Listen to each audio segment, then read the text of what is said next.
দর্শক সংবাদের শুরুতে যেমনটি আপনাদের জানাছিলাম, তিস্তা চুক্তি বাস্তবায়নের কারণে এবং তিস্তা বাঁচাই কর্মসূচিতে অংশ নিয়েছেন হাজার লাখ মানুষ, এবং এই বিষয়ে কথা বলার জন্য আমাদের সঙ্গে আবারও আমরা চেষ্টা করব বাদশা ওসমানীর কাছে যেতে। বাদশা, আশা করি এখন আপনি আমাকে শুনতে পাচ্ছেন।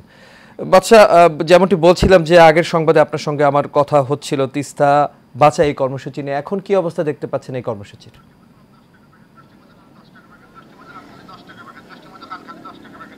রাজ, আসলে যে ইতিপূর্বে যতটুকু বলেছিলাম যে তিস্তাপাড়ায় কিন্তু লাখো মানুষের ঢল। আপনি জানেন আমি যদি রয়েছে আজকে কাউনিয়া পয়েন্টে, তিস্তার 11টি পয়েন্টের মধ্যে একটিতে আমি রয়েছি।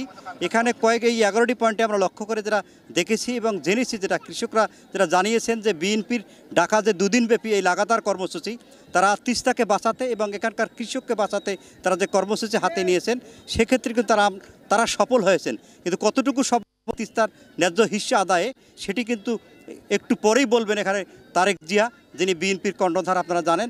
তার মাধ্যমে আমরা জানতে পারবো যে এখানে বিকাল 5টার বক্তব্যে উনি কি বলবেন এই কৃষকের জন্য। এখানকার কৃষকরা আমাদেরকে জানিয়েছেন, যদি কৃষক বাসেই এই তিস্তা এলাকার এই 5টি জেলা যদি কৃষক বাঁচে তবে বাংলাদেশ বাঁচবে, যেটা পূর্বে আমরা বলেছি। এখানকার কৃষকদের একটিই দাবি, আমরা আর কোনো বক্তৃতা বিবৃতি শুনতে চাই না, আমরা তিস্তার ন্যায্য হিস্সা চাই, তিস্তার সময় মতো পানি চাই, তিস্তার বাঁধ যেন ভেঙে আর বাড়িঘর এখানে তলিয়ে না যায়, বাড়িঘর ভেঙে না যায়, সেই দিকে তারা লক্ষ্য রাখতে বলেছেন। এখানে আজকে লাখো মানুষ, এখানে আমরা দেখেছি স্কুল কলেজের ছাত্র থেকে শুরু করে বয়স বৃদ্ধ থেকে শুরু করে নানান পেশার কিন্তু লোকজন এসেছেন। আপনারা দেখেছেন এখানে রাত্রি যাপন করেছেন এখানে হাজারো জনতা। তাদের একটাই দাবি, তিস্তার ন্যায্য হিস্সা।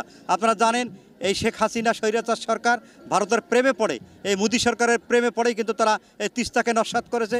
তারা এখানকে বিএনপির নেতারা বারবার বলেছেন, তারা বিএনপি যেমন দেশের জন্য কাজ করে, আওয়ামী লীগ কিন্তু দেশের ক্ষতি করেছে, বিশেষ করে তিস্তার ক্ষতি করেছে। তারা বলেছে যে এখানে এই শেখ হাসিনা কিন্তু ভারতের প্রেমে পড়ে কিন্তু তিস্তাকে ধ্বংস করেছেন। তারা ক্ষমতার লোভে কিন্তু কখনো এই তিস্তার কোনো দাবি তারা বাস্তবায়ন করেননি। তারা বলছেন যে এই তিস্তার ন্যায্য হিস্সার জন্য বারবার কিন্তু এখানে বলা হয়েছিল, এই কৃষককে বাঁচানোর কথা বলা হয়েছিল। আপনি জানেন যে এই সময় এই তিস্তা পাড়ে কিন্তু নানান ধরনের রবি শস্য হয়, এখানে বাদাম হয়, এখানে ভুট্টা হয়, এখানে নানান ধরনের যে ফল। কিছুদিন আগে কিন্তু এই নদীকে পানি দিয়ে তারা তলিয়ে এই ফসলগুলো নষ্ট করার চেষ্টা করেছিল এই ভারত, এই আমাদের প্রতিবেশী রাষ্ট্র ভারত, যারা হাসিনার প্রেমে তারা হাবুডুবু খাচ্ছে।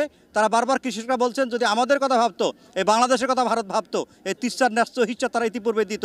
বারবার এই তিস্তা নিয়ে তিস্তার পাড়ে কিন্তু এই জনগণ দাঁড়ায়, কিন্তু তিস্তার ন্যায্য হিস্সা কিন্তু তারা পায় না। তারা বলছেন এবার এই যে বিএনপির ডাকে যেমন আজকে 2 দিনব্যাপী যে কর্মসূচি চলছে, এই কর্মসূচির মাধ্যমেই তারা আগামীতে বাস্তবায়ন করতে চায়। এই তিস্তা পাড়ের মানুষের, এই তিস্তা পাড়ে যে তিস্তার যে কান্না, এই তিস্তায় যেন আর মানুষের ঘরবাড়ি ভেঙে তলিয়ে না যায়, এই তিস্তার ন্যায্য হিস্সার দাবিতে তারা যেভাবে মুখিয়ে উঠেছে, যেভাবে এই 5টি জেলার 11টি পয়েন্টে যেভাবে জনগণ হাজার হাজার লক্ষ লক্ষ জনতা দাঁড়িয়ে যেভাবে প্রতিবাদ করছেন, তাদের একটি দাবি। আমি দেখেছি এখানে দলমত নির্বিশেষে তার সকলেরই একটা দাবি, এই তিস্তার ন্যায্য হিস্সা এবং এই 5টি জেলার কৃষকদের যদি বাঁচে তাহলে এই কৃষকরা বাঁচবে, এই আশায় মুখিয়ে রয়েছেন এই এলাকার লোকজন মুখর।